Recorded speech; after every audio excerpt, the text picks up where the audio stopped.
નમસ્કાર મિત્રો, રાધે રાધે, જય શ્રી કૃષ્ણ। મિત્રો, અમારી ધાર્મિક ચેનલ ઓમ વોઇસ ગુજરાતીમાં આપનું સ્વાગત છે। આજે અમે તમારા માટે એક નવી વાર્તા લાવ્યા છીએ। ભગવાન શ્રી હરિની પત્ની માં લક્ષ્મી દ્વારા અનુસરવામાં આવે છે, જેમણે તેમને પૂછ્યું હતું કે સ્ત્રી વિધવા કેમ બને છે। તો ચાલો વાર્તા શરૂ કરીએ। જો તમારે પણ આધ્યાત્મિક માહિતી મેળવવી હોય તો અત્યારે જ આ ચેનલને સબસ્ક્રાઇબ કરો। એકવાર દેવી લક્ષ્મી ભગવાન વિષ્ણુને મળવા જાય છે અને કહે છે કે ભગવાન, જ્યારે હું તમને મળવા આવી રહી હતી ત્યારે મારી નજર પૃથ્વી લોક પર પડી। યારે મેં જોયું કે 3 સ્ત્રીઓ જે પરસ્પર મિત્રો હતી, તેમાંથી 2 સ્ત્રીઓ વિધવા હતી અને દુઃખી જીવન જીવતી હતી, જ્યારે એક સ્ત્રી પરિણીત હતી અને તેના પતિ સાથે સુખી જીવન જીવતી હતી। પ્રભુ, મને આ સમજાયું નહીં। તેથી જ 3 પ્રશ્નો મારા મનમાં ઉદ્ભવે છે। હવે હું ઈચ્છું છું કે તમે મારા 3 પ્રશ્નોના જવાબ આપીને મને સંતુષ્ટ કરો। મિત્રો, આ રીતે દેવી લક્ષ્મીની વાત સાંભળીને ભગવાન વિષ્ણુ કહે છે, હે લક્ષ્મી, તમે તમારા 3 પ્રશ્નો મને કહો। હું તમને તમારા 3 પ્રશ્નોનો ઉત્તર આપીને તમને સંતુષ્ટ કરવાનો પૂરો પ્રયાસ કરીશ। ત્યારે માતા લક્ષ્મી કહે છે, પ્રભુ, મારો પહેલો પ્રશ્ન એ છે કે કઈ સ્ત્રી અકાળે વિધવા બને છે। મારો બીજો પ્રશ્ન એ છે કે કઈ વસ્તુ એવી છે જે એક પત્ની પતિના માંગ્યા પછી પણ પતિને નથી આપતી। મિત્રો, લક્ષ્મી માતાના પ્રશ્નો સાંભળીને ભગવાન વિષ્ણુએ કહેવાનું શરૂ કર્યું કે તમે જે મહિલાઓની વાત કરી રહ્યા છો તેમાંથી 2 વિધવા થઈ ગઈ છે અને દુઃખી જીવન જીવે છે, અને ત્યાં એક સ્ત્રી પરિણીત છે અને પતિ સાથે સુખી જીવન જીવે છે। આવું કેમ થાય છે તે જાણવું હોય તો હું તમને એક નાનકડી વાર્તા કહીશ। આ વાર્તા ખૂબ ધ્યાનથી સાંભળો। અધૂરી વાત સાંભળવાથી લોકોને માત્ર અડધું જ્ઞાન મળે છે, જે જીવનમાં ક્યારે ઉપયોગી નથી હોતું, કારણ કે તમારા 3 પ્રશ્નોના જવાબ આ નાની વાર્તામાં સમાયેલ છે। જો તમે ધ્યાનથી સાંભળશો તો તમને તમારા 3 પ્રશ્નોના જવાબ ચોક્કસપણે મળશે અને તમને સંતોષ મળશે। મિત્રો, માતા લક્ષ્મી કહે છે, પ્રભુ, હું તમારી સાથે સંમત છું। તમે વાર્તા શરૂ કરો। હું મારા પૂરા હૃદયથી વાર્તા સાંભળીશ અને જ્યાં સુધી તમે વાર્તા નહીં કહો ત્યાં સુધી મારું મન બીજે ક્યાંય જશે નહીં। ભગવાન વિષ્ણુ કહે છે કે હે લક્ષ્મી, સૌથી પહેલા હું તમને તે પરિણીત સ્ત્રીની વાર્તા કહીશ જે સુખી જીવન જીવી રહી છે। તમે જે પરિણીત સ્ત્રી વિશે વાત કરી રહ્યા છો તે એક રાજાના નોકરની પત્ની છે, અને તે નોકર જેની પત્ની છે તે તેની પત્ની પર પૂર્ણ વિશ્વાસ અને વિશ્વાસ ધરાવે છે। તે તેના પતિ પ્રત્યે સમર્પિત છે, જેના વખાણ તે તેના સાથીઓ વચ્ચે વારંવાર કરે છે। હવે જુઓ, એક દિવસની વાત છે કે રાજાના સેવકે તેની પત્નીના એટલા વખાણ કર્યા કે આ સમાચાર ધીરે ધીરે રાજાના દરબારમાં ફેલાઈ ગયા। પછી રાજાએ તેના નોકરને બોલાવ્યો અને કહ્યું કે તું બધાને જ કહે છે કે તારી પત્ની પતિવ્રતા છે। શું ખરેખર તારી પત્ની પતિવ્રતા છે તે સાચું છે? રાજાની વાત સાંભળીને સેવક કહેવા લાગ્યો કે મહારાજ, મને પૂર્ણ શ્રદ્ધા છે અને સાથે સંપૂર્ણ વિશ્વાસ। વધુમાં હું માનું છું કે મારી પત્ની તેના પતિ પ્રત્યે સંપૂર્ણ વફાદાર છે। હવે આ સમયે રાજાના મહાસચિવ કહેવા લાગ્યા, જો હું તારી પત્નીનું પતિવ્રતા ખંડિત કરું તો તને શું સજા મળવી જોઈએ?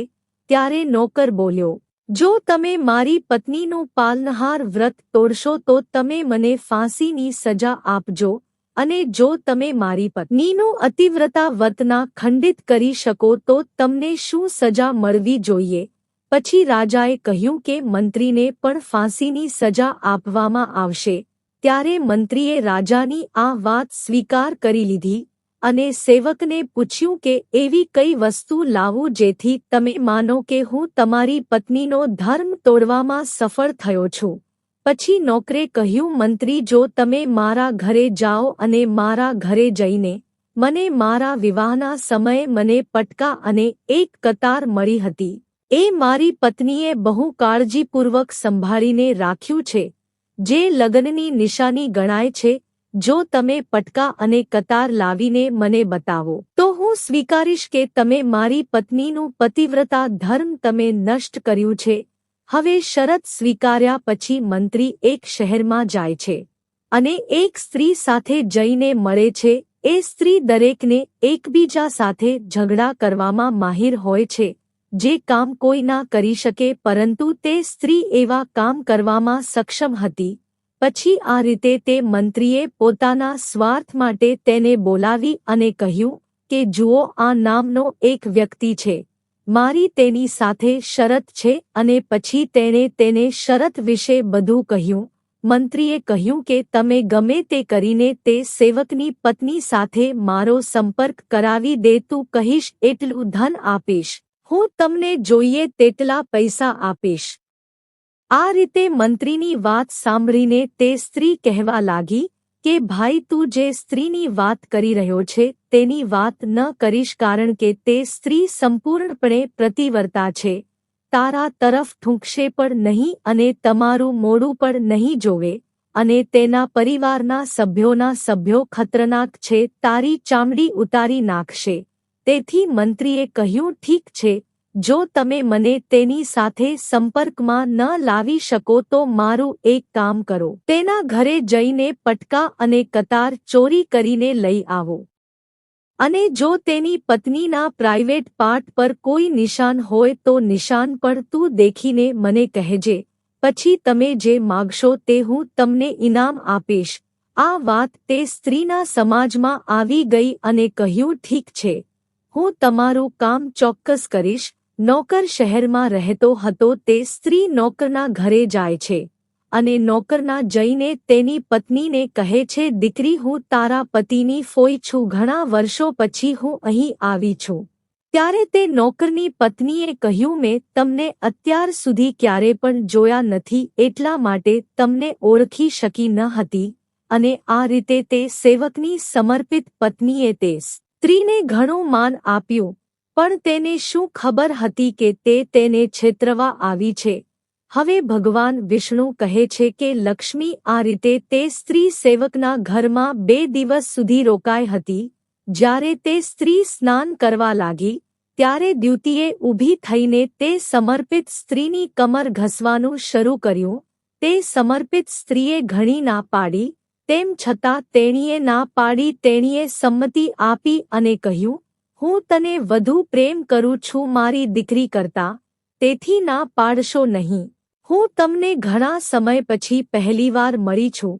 હવે આટલું કહીને તે તેના ચહેરા પર સ્નેહ કરવા લાગી અને પછી તેની આંખો ધોવાના બહાને તેણે તેની આંખો પર પાણી માર્યું.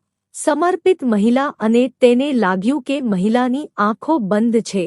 આ રીતે ગુપ્તાંગની નજીક જાંઘ પર એક તલ હતો, જે દૂતીએ જોયું અને તે માત્ર તેનું કામ હતું. સ્નાન કર્યા પછી જ્યારે સમર્પિત મહિલા અંદર રસોડામાં જ્યારે તે ભોજન બનાવવા ગઈ ત્યારે દીએ મોકો મળતા જ નોકરના ઘરેથી પટકા અને કતારની ચોરી કરી અને ત્યાંથી ભાગી ગઈ. ત્યાં જઈને દૂતીએ મંત્રીને પટકા અને કતાર આપ્યા અને જાંઘ પર છછુંદર વિશે જણાવ્યું. આ રીતે તે સ્ત્રીએ મંત્રીને ગુપ્ત અંગ પાસે તલ હોવાની નિશાની આપી.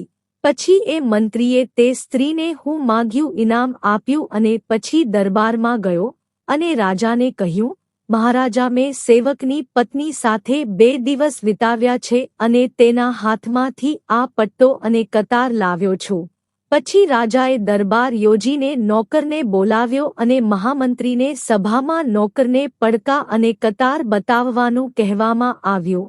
પછી રાજાની પરવાનગી મળતા મંત્રીએ નોકરને પડકા અને કતાર બતાવી અને જાંઘ પરના તલ વિશે પણ કહ્યું.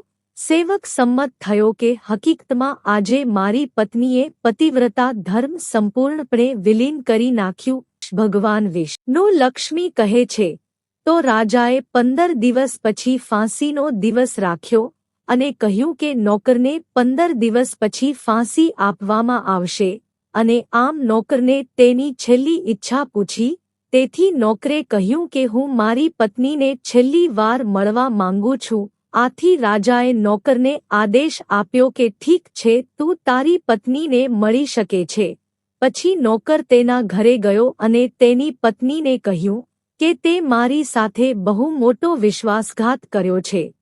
મેં તારા વિશ્વાસ પર મંત્રી સાથે એવી સરસ લગાવી હતી। રાજાના દરબારમાં રાજાની સામે મેં કહ્યું હતું કે મારી પત્નીનો પતિવ્રતા ધર્મ કોઈ નષ્ટ કરી દે તો મને ફાંસી લગાવી દેજો। મેં મંત્રી સાથે એવી શરત મૂકી હતી, મારી સાથે વિશ્વાસઘાત કરીને ત્યાં સારું નથી કર્યું। હવે મને 15 દિવસ પછી ફાંસી આપવામાં આવશે। સમર્પિત સ્ત્રીએ તેના પતિને બધું કહ્યું, પણ તેણે તેનો વિશ્વાસ ન કર્યો અને પછી જ્યારે નોકર રાજાના દરબારમાં પહોંચ્યો ત્યારે રાજાએ ફરીથી તેને જેલમાં નાખો। હવે નોકરની પત્નીએ ભગવાનને પ્રાર્થના કરી અને પોતાનો વેશ બદલીને રાજાના દરબારમાં પહોંચી અને રાજા પાસે નૃત્ય બતાવવાની પરવાનગી માગવા લાગી, કારણ કે તે સ્ત્રી ખૂબ જ સુંદર હતી અને રાજાને પણ નૃત્ય દેખવાનો ઘણો શોખ હતો। તેથી રાજાએ આદેશ આપ્યો કે બધા મંત્રીઓ વગેરે હાજર રહે અને આ નૃત્ય કરે। સુંદરીના નૃત્યની સંપૂર્ણ વ્યવસ્થા કરી। ભગવાન વિષ્ણુ લક્ષ્મી કહે। પછી બધા મંત્રીઓ, મુખ્યમંત્રી, રાજા વગેરે દરબારમાં હાજર હતા અને પછી જ્યારે નોકરની પત્ની નાચવા લાગી, રાજાને તે સ્ત્રીનું નૃત્ય ખૂબ જ સુંદર લાગ્યું અને પછી રાજાએ કહ્યું, તમે મારી પાસેથી શું માંગવા માંગો છો? તમે જે માંગશો તે હું તમને આપીશ। પછી તે નોકરની વિશ્વાસુ પત્નીએ કહ્યું, મહારાજ, તમારા દરબારમાં એક ચોર છે જેણે મારા પૈસા લીધા પણ આજ સુધી પાછા આપ્યા નથી। તેને મૃત્યુદંડ આપો। હવે રાજાએ કહ્યું, ઠીક છે, મને કહો કે મારા દરબારમાં તમારો ચોર કોણ છે? તેનું નામ શું છે? હું તેને અવશ્ય મૃત્યુદંડ આપીશ। ભગવાન વિષ્ણુ કહે છે। ત્યારે તે સેવકની સમર્પિત પત્નીએ કહ્યું, મહારાજ, તમારા મંત્રી મારો ચોર છે, તમારે તેને મૃત્યુદંડ આપવો જ જોઈએ। હવે બીજી બાજુ મંત્રીએ સાંભળતા જ આ સુંદર સ્ત્રી મને તેનો ચોર કહી રહી હતી। મંત્રીએ કહ્યું, મહારાજના સોગંદ ખાઈએ છીએ કે મેં તેની પાસેથી ક્યારેય કંઈ ચોરી નથી કરી। મેં તેને આજ સુધી ક્યારેય જોયો નથી, તો હું ચોરી કેવી રીતે કરી શકું? મેં આજ સુધી તેનો ચહેરો જોયો નથી। હવે ભગવાન વિષ્ણુ લક્ષ્મી કહે છે, મંત્રીએ કહ્યું કે મેં આજ સુધી કોઈ સુંદર સ્ત્રીનું મુખ જોયું નથી। તે સુંદર સ્ત્રી કહેવા લાગી કે મહારાજ, આ મંત્રી મને ઓળખતા નથી, તો તમે તેને પૂછો આ પટકા અને આ કથા ક્યાંથી લાવ્યો છે? હું તમારા દરબારમાં કામ કરતા નોકરની પત્ની છું, જે નિર્દોષને તમે 15 દિવસ પછી ફાંસી આપવાના છો। હવે હું તમારી સમક્ષ સંપૂર્ણ વાત કહેવા જઈ રહી છું। આજે તમારો મંત્રી છે તેને એક સ્ત્રી સાથે મળીને તેને મારા ઘરે મોકલી હતી અને 2 દિવસ તે રોકાઈ હતી અને તે સ્ત્રીએ નહાતા સમયે મારી જાન પર તલ જોયો હતો અને તે જ મારા ઘરેથી કતાર અને પડકા ચોરી કરીને આ મંત્રીને આપ્યું હતું।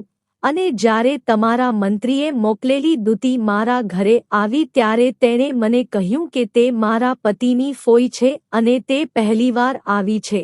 મહારાજ, મેં તેને ઓળખી શકી નહીં અને તેના ઘરે રહેવાની વ્યવસ્થા કરી અને આ રીતે તે સેવકની ભક્ત પત્નીની વાત સાંભળીને રાજાએ દૂતીને મહેલમાં બોલાવી તો દૂતીએ રાજાને આખી હકીકત જણાવી, જેના કારણે રાજાએ નોકરને છોડાવ્યો અને મંત્રીને ફાંસી આપવામાં આવી।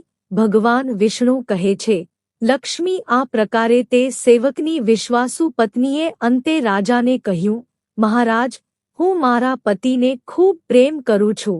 હું ચારિત્ર્યવાન સ્ત્રી છું। હું ક્યારેય મારા મુખમાંથી મારા પતિનું નામ ઉચ્ચારતી પણ નથી। ભગવાન વિષ્ણુ કહે છે, લક્ષ્મી, મારી વાર્તા પૂર્ણ થઈ ગઈ। હવે તમે તમારા 3 પ્રશ્નોના જવાબ સાંભળો। તમારો પહેલો પ્રશ્ન હતો કે કઈ સ્ત્રી અકાળે વિધવા બને છે? તો જે સ્ત્રીઓ તેમના પતિનું નામ લે છે તે સમય પહેલા જ વિધવા બને છે, આ કારણ છે કે પતિનું નામ લેવાથી પતિનું આયુષ્ય ઘટી જાય છે અને પતિનું સમય પહેલા મૃત્યુ થઈ જાય છે. આવી સ્ત્રીઓ જે પતિનું નામ લે છે તે સમય પહેલા વિધવા થઈ જાય છે અને દુઃખી જીવન જીવે છે. આ રહસ્ય છે. વાત એ છે કે તમે જે 3 મિત્રોની વાત કરી રહ્યા છો તેમાંથી 2 વિધવા હતી અને એક નોકરની પત્ની હતી જે એક સમર્પિત સ્ત્રી હતી. આ સમર્પિત સ્ત્રીએ ક્યારેય તેના પતિનું નામ ઉચ્ચાર્યું ન હતું અને બીજી તરફ તે 2 સ્ત્રીઓ જે વિધવા હતી તે દુઃખી જીવન જીવી રહી છે. તે હંમેશા પોતાના પતિને તેના નામથી બોલાવતી હતી, જેના કારણે તેના પતિનું આયુષ્ય ઓછું થઈ ગયું અને પછી બંને મહિલાઓ સમય પહેલા વિધવા થઈ ગઈ અને આજે તે દુઃખી જીવન જીવી રહી છે. તેથી મહિલાઓએ ક્યારેય ન કરવું જોઈએ.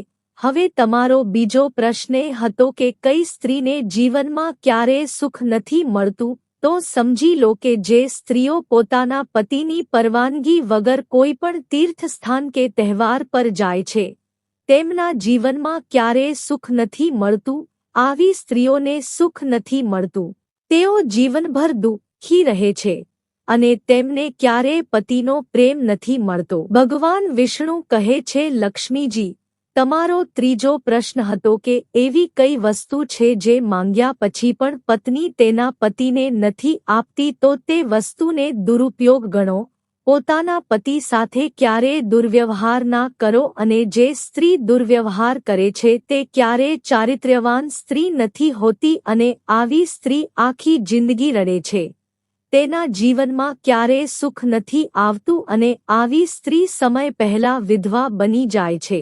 મિત્રો, આમ વાર્તા સાંભળ્યા પછી દેવી લક્ષ્મી તેના 3 પ્રશ્નોથી સંપૂર્ણ રીતે સંતુષ્ટ થઈ જાય છે અને કહે છે કે ભગવાન વાસ્તવમાં સારા પાત્રની સ્ત્રી ક્યારેય દુઃખી જીવન જીવતી નથી, કારણ કે દેવી લક્ષ્મી હંમેશા આવા ઘરમાં નિવાસ કરે છે અને તે ઘર સંપત્તિ અને અનાજથી ભરેલું હોય છે. પ્રેમથી ભરેલી આવી સ્ત્રીઓ હંમેશા ઘરને સ્વર્ગ બનાવે છે. તો મિત્રો, જો તમને આ વિડિયો પસંદ આવ્યો હોય તો અમારી ચેનલને સબસ્ક્રાઇબ કરો, વિડિયો લાઇક કરો અને કોમેન્ટમાં સાચી ભક્તિ સાથે લખો જય શ્રી રામ. પ્રિય મિત્રો, અંત સુધી વિડિયો જોવા બદલ આભાર. જય શ્રી રામ.